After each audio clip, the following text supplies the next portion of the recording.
Hi, this is Steve Biggs of Boatshed, Norfolk, with a Regal Commodore project. The boat has been left for quite a while and absolutely has to be taken as a project for you to inspect and examine and go through. This is the exterior. The hull looks tidy.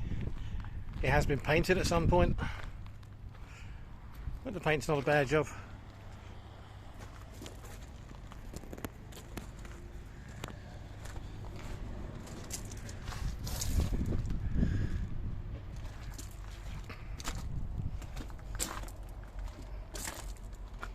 Single Mercruiser outdrive.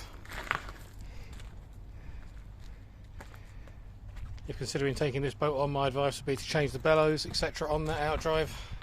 I don't know how old they are or what condition they are in.